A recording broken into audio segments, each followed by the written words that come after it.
Well, it seems sometimes that, just to kind of make an analogy here, one of the main mantras that people recite when they're talking about marriage, almost as like a warning to others, is they say marriage is hard. Seems to be one of the first things that people say about marriage, and they say it an awful lot, and for good reason. I mean, when we do pre-marriage counseling around here, that's kind of often necessary for us to sort of sober up the young couple that's in love, and to make sure that they've thought through things like how are they going to budget, and how are they going to do child rearing and communication, and what are the realities going to be of sharing a small space with another sinner for the next 60 years, because you do walk through some hard times in any marriage. But what we can accidentally do is make it so that the only message that we convey about marriage is hard. We're trying to temper the naive romance by emphasizing the fact that there are hardships, but we can emphasize sometimes always and only the hardships. Martin Luther said that all of history is like a drunk man on a horse who falls off on the left side, and then he remounts it only to fall off the right side. And so what we can do sometimes is we can avoid the extreme of making marriage sound like it's always bliss by falling off the other side of the horse and saying, well, it's only always hard. And what can happen then is people hear that message and they say, well, if marriage is just hard, if that's the only thing I need to know about marriage, how about I just don't do it?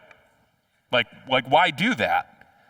Because we neglect to talk about some of the joys of marriage and the beauty of marriage and the stuff that makes any hard times you may encounter worth it. We don't talk enough about how marriage paints a picture of the love of Christ for his church, and how it's an adventure worth taking and a union worth fighting for, how it can be loaded with joys and warmth and beauty and the deepest of all possible human companionship.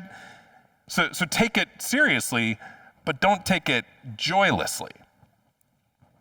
And so far in Matthew 13, Jesus has been giving some parables to lay out some of the sobering realities of his kingdom. The people in his day, they had some like naive and romantic notions of what it would be like when the Messiah came to rule and reign. They expected him to immediately perfect everything.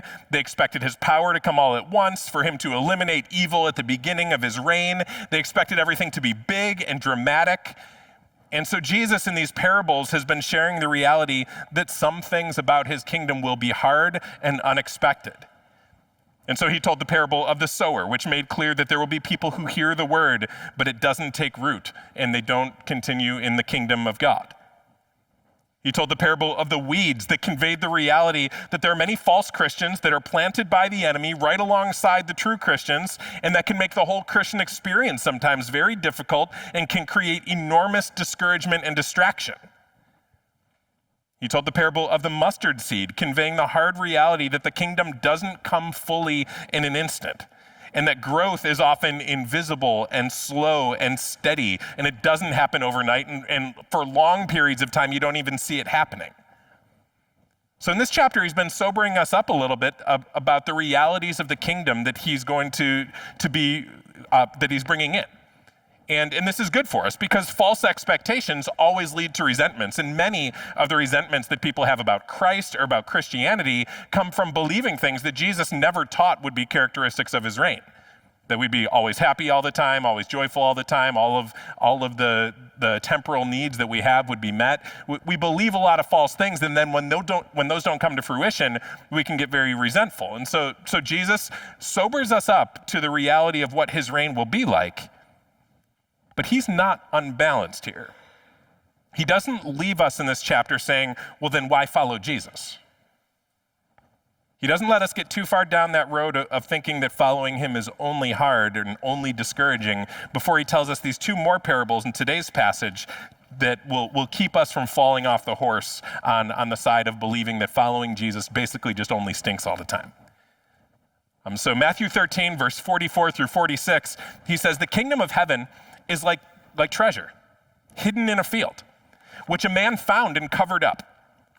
Then in his joy, he goes and sells all that he has and buys that field. Again, the kingdom of heaven is like a merchant in search of fine pearls, who on finding one pearl of great value, went and sold all that he had and bought it. So he tells these two parables. They're about people who find something of great value. One finds treasure in the field, the other one finds a pearl of great price. And both of them in both stories respond by selling everything that they have to get the greater treasure. And this is the natural response of finding a greater treasure. I mean, if you go out and you're looking at a field and you find a field that has a hidden oil well in it, and that thing's active and you know this thing is going to make you millions and millions of dollars, you'll immediately go home and sell whatever you have to sell to buy that field. You'll sell the house, doesn't matter, because you're getting the oil well. You're getting more wealth than your house is worth. You'll sell the cars.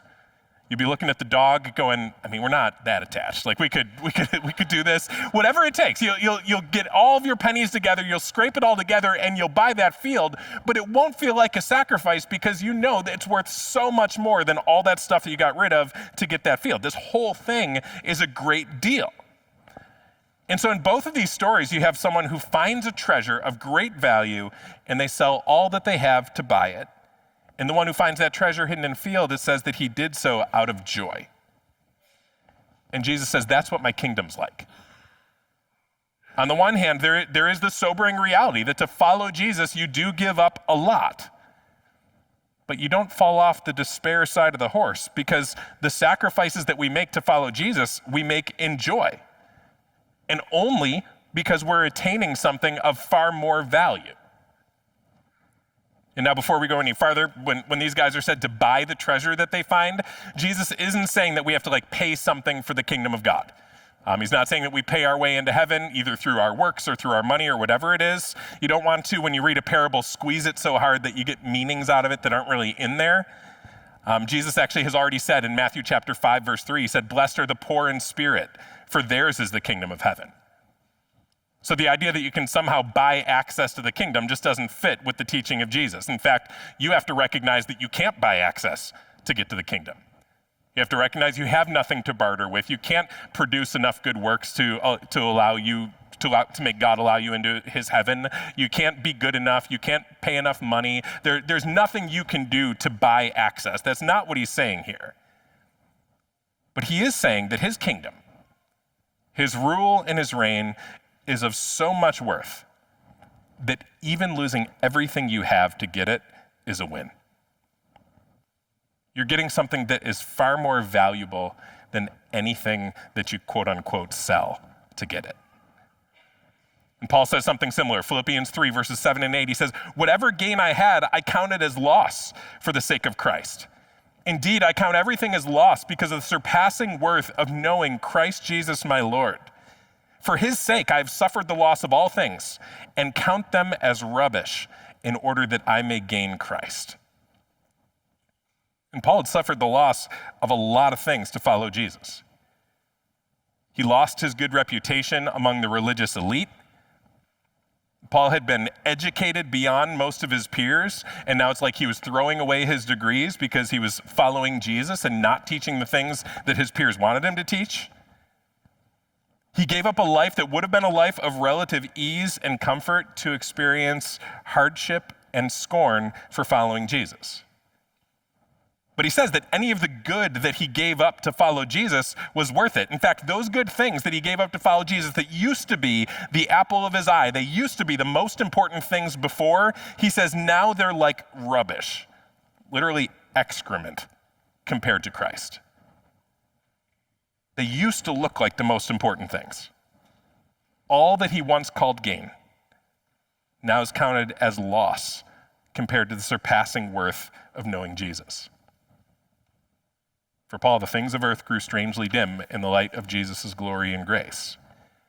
And so we do make huge sacrifices to follow Jesus if we really follow him, but what we gain is better.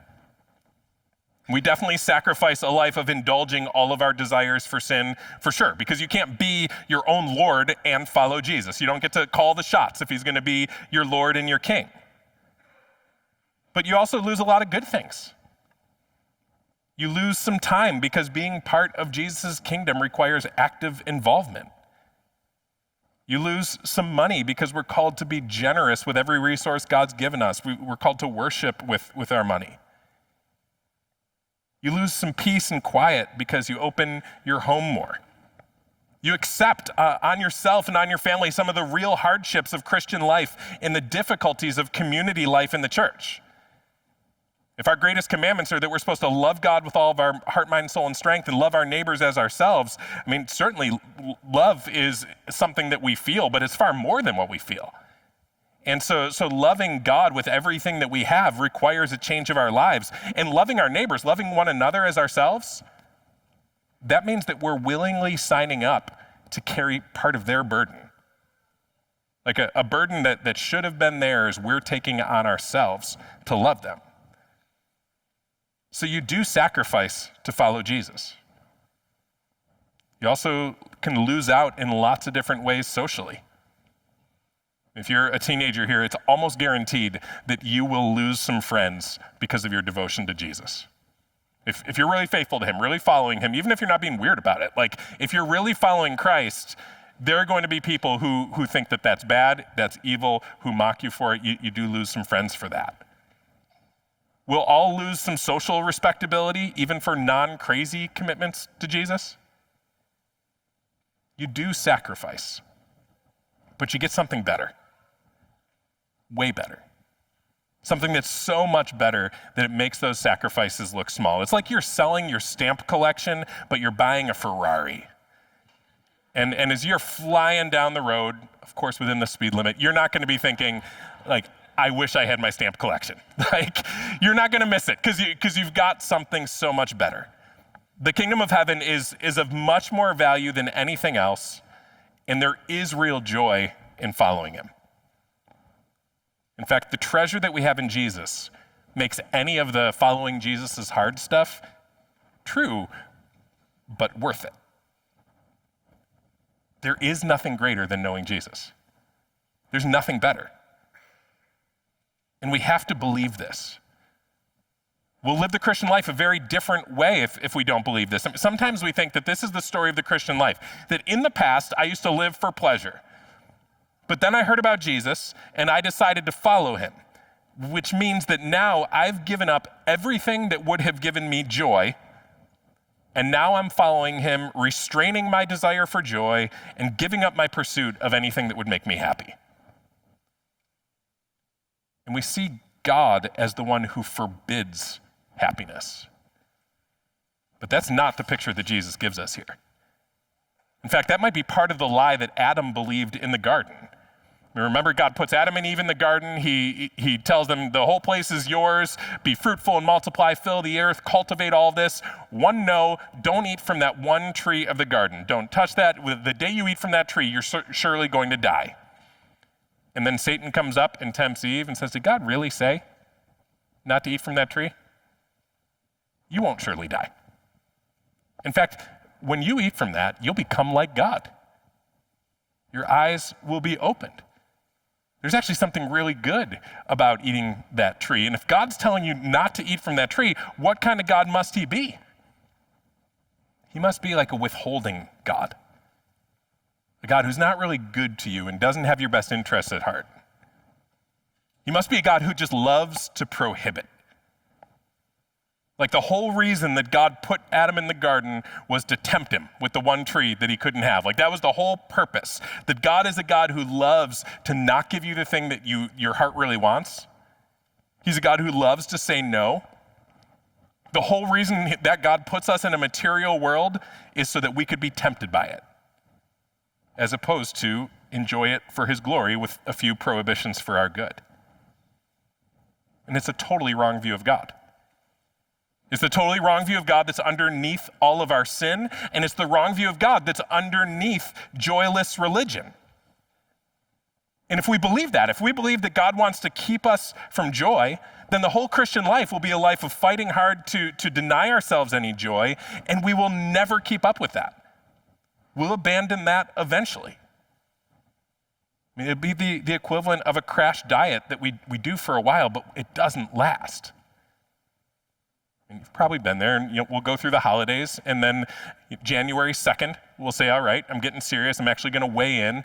And then we weigh in and we're shocked by what we see. And like, how did this happen when I wasn't paying attention and eating everything? And so we say, all right, this year I'm doing it. Like I'm gonna totally avoid any kind of like food products, and I'm gonna make sure that I'm not, anything that I eat is not going to be something that would give me any kind of happiness. I'm gonna do water and rice cakes, just food that makes you frown. And you can do it for maybe a couple months. You can kind of keep it up for a little while, but you know that moment is coming when you walk by the pantry and you just go like full Cookie Monster on the whole package of Oreos, and it's over. Because you can only live that life of extreme self-denial for so long. Eventually, you overreact in the other direction to that. But Jesus in this parable says that the man who bought that field didn't give up his joy to buy that field. He made sacrifices. He sold everything he had in joy over buying that field. That natural desire that we all have for joy, that's not something that a Christian has to give up. It's something that a Christian redirects toward Jesus. We were actually made to experience satisfaction for that hunger for joy that's in all of our hearts.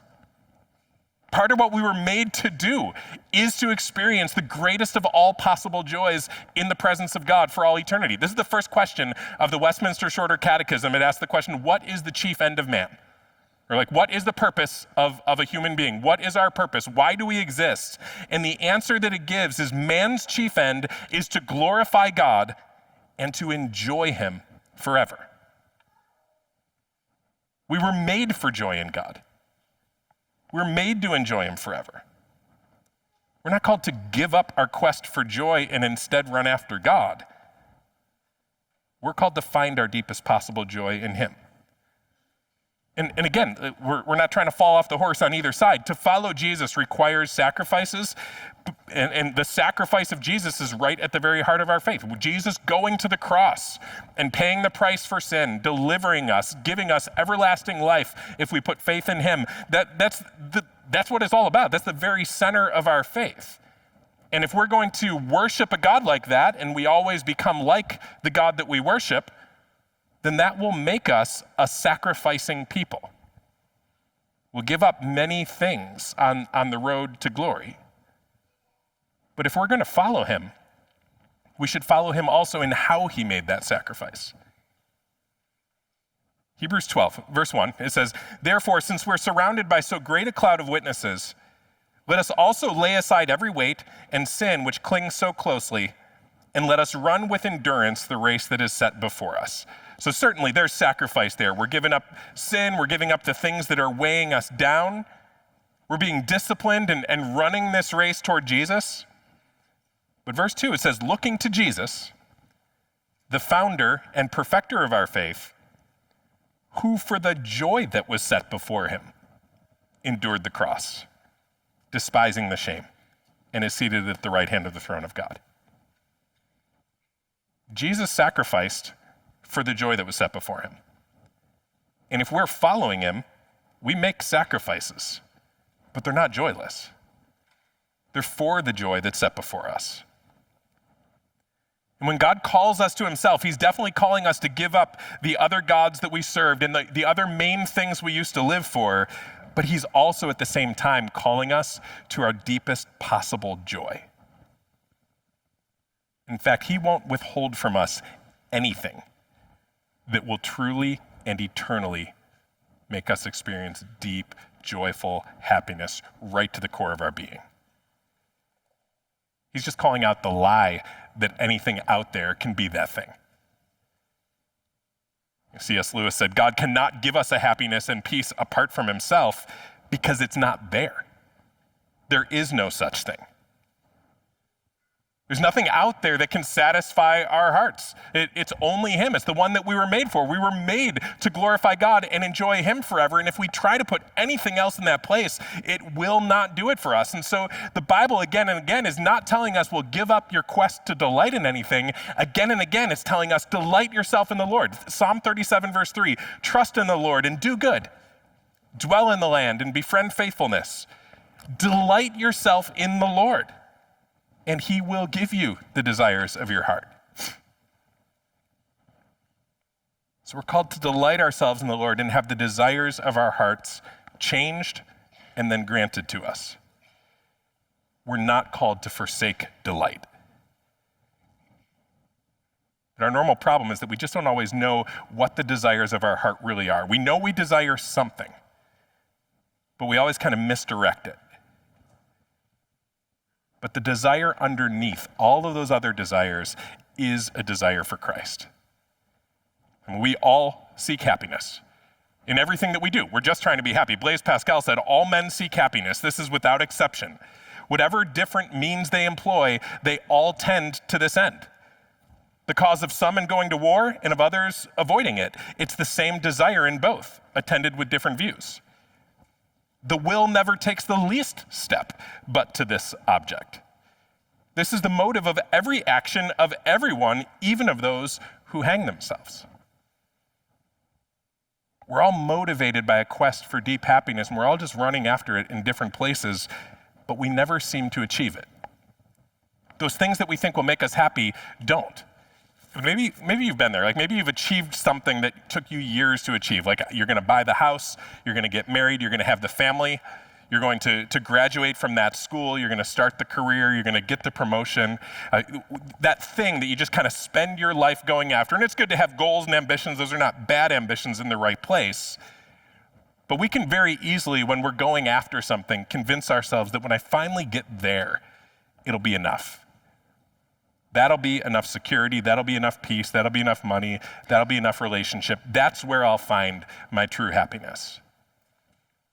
But then sometimes we get those things. And when we do, we recognize this isn't the thing I was going after.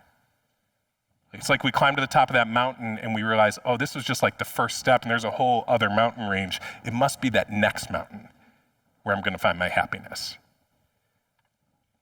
We all have something in all of us that seems like it can't be satisfied. It's what C.S. Lewis calls the inconsolable secret. That all of us seem like so unsatisfiable. He said, the books or the music in which we thought the beauty was located will betray us if we trust to them. It was not in them. It only came through them, and what came through them was longing. These things, the beauty, the memory of our own past, are good images of what we really desire. But if they're mistaken for the thing itself, they turn into dumb idols, breaking the hearts of their worshipers. For they are not the thing itself. They are only the scent of a flower we've never found, the echo of a tune we've not heard, news from a country that we've never yet visited.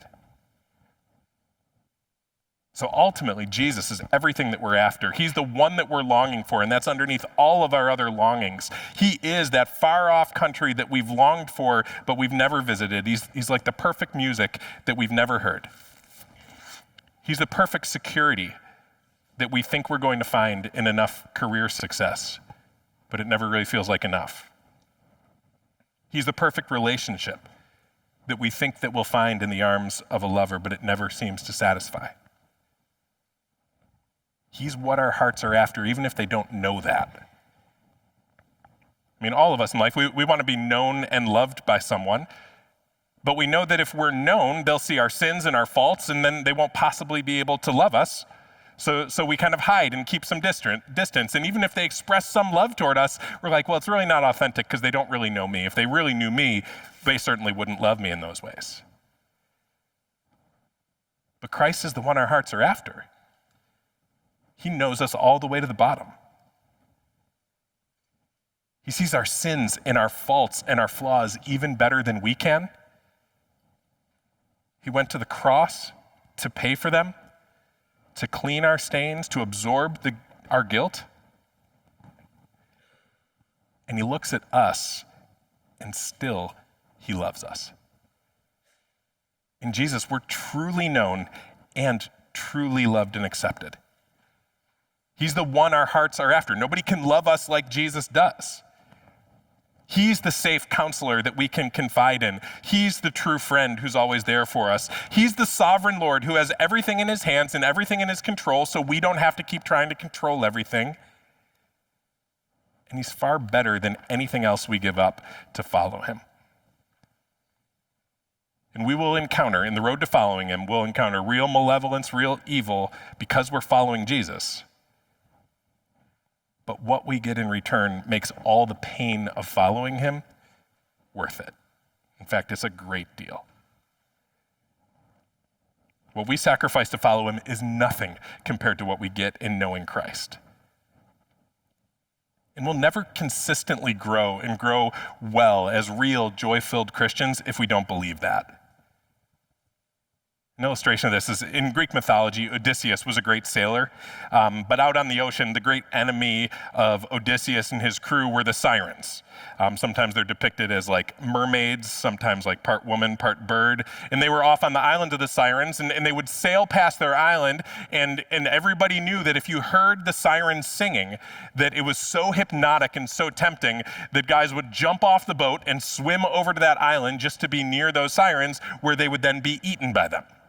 And so it was a bad day. You didn't want to do that, but it was like you were just lured in by the seductive music that you heard. And so what Odysseus did is he said, well, we've got to make it past the island of the sirens, but I need to be able to hear things because I use what I hear from the gods to be able to navigate my ship. So he took all of his guys, he stuck wax in their ears so that they wouldn't hear those songs. And then Odysseus was strapped to the mast of the ship so that as much as he wanted to, he couldn't jump in and swim over to the sirens. And so they sailed by the island, the sirens were singing, but the guys couldn't hear it because they had wax in their ears. And Odysseus wanted to get to that island, but he was restrained from doing what he really wanted to do by the fact that he had been tied to the mast and they were able to sail past the island. Basically by not hearing those things, not being exposed to them, or not being able to get to them because you're not allowed to do what you want to do, totally strapped down. But then there was another story where Orpheus was out on an expedition with Jason and the Argonauts, and they start to sail past the same island of the sirens, and they start to hear that singing, but their approach was different. Orpheus was the most skilled of all musicians, so he took out his lyre, and he began to play music that was more beautiful than anything that the sirens could produce. And he totally drowned them out. So they made it right past the island. Nobody jumped off the ship. Nobody swam to the sirens. And it wasn't because they couldn't hear it. It wasn't because they weren't exposed to it. It wasn't because someone was strapped down. It was because they had superior music right there on the deck of their ship. And the way that we grow consistently as Christians is by doing everything we can to increase our faith in the gospel and by believing that the gospel is sweeter music than sin is, that it's better. And then without restraint, without us not doing the thing we really want to do, we're actually doing what we really want to do. We hear the superior music of the gospel, we're able to continue sailing. And that way we don't see the Christian life as just a life of restraint. It's a life where we sacrifice some pleasures for the superior pleasure of knowing him. It is a life where we're not being lured in by the songs of the sirens, but it's because we've got the better song of Jesus right there on the deck of the ship. And you can tell what we believe about God by how we handle some of the sacrifices that we have to make and the hard things that we have to do to follow him. If we believe that we're giving up pleasure to follow Jesus, then we'll just grumble and complain anytime we're serving him, anytime we're making sacrifices, anytime we're not doing that thing that maybe our flesh wanted to do. We'll start to become very woe is me when we don't have all of the fun in every way that we would have had we not been following Jesus.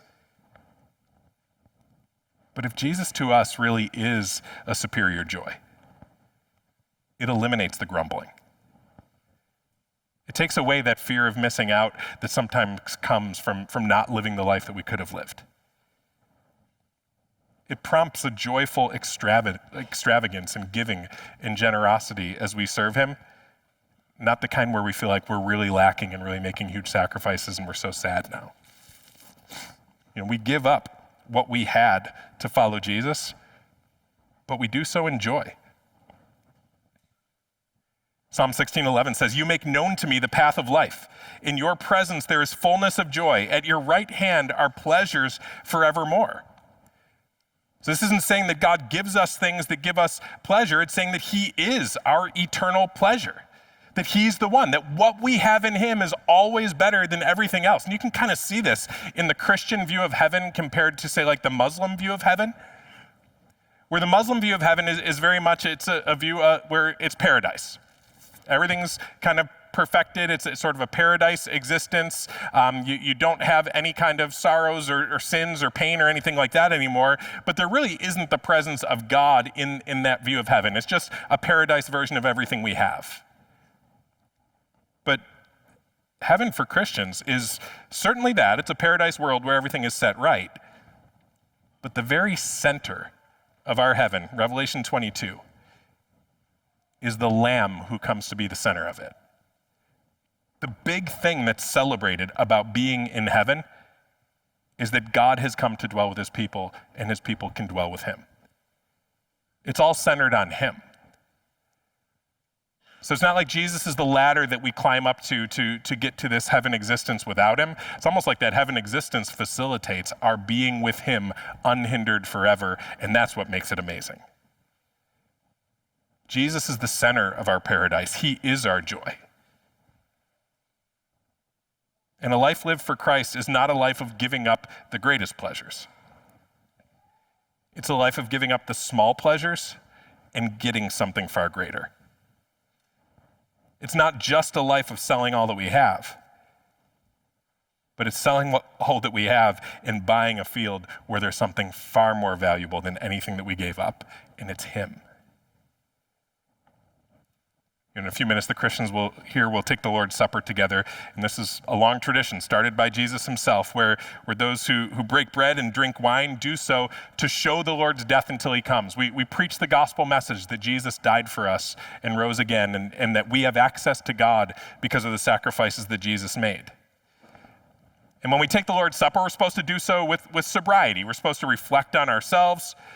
We're supposed to make sure that we've confessed all of our known sin. We're supposed to reflect on our relationships, making sure we're working to reconcile rifts where we can. And there is supposed to be a sober fear, because the Lord does warn us about discipline for those who would take the Lord's Supper flippantly. But also, this is a glad observance. Listen to Acts 2, 46 to 47. This is describing the life of the early church, and it says, day by day, attending the temple together and breaking bread in their homes, they received their food with glad and generous hearts, praising God and having favor with all the people.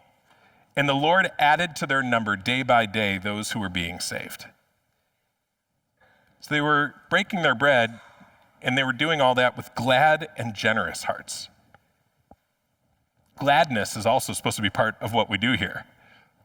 When we baptize people next week, often they come up out of the water and there's an expression of gladness. Everybody's cheering, they're smiling, pump a hand into the air sometimes, all announcing the triumph of Jesus over their sin that we're announcing by baptizing them. And emotions like that also can accompany the Lord's Supper. Because it's true that this week we failed to live as we should. We're not worthy of approaching God. That is why Jesus died. But he did die. And as we eat and drink, we can remember his words on the cross. It's finished. He paid the price. The punishment was absorbed. And so with glad hearts, knowing that Jesus has triumphed even over the sins that make us hesitant to come near him, we take the supper.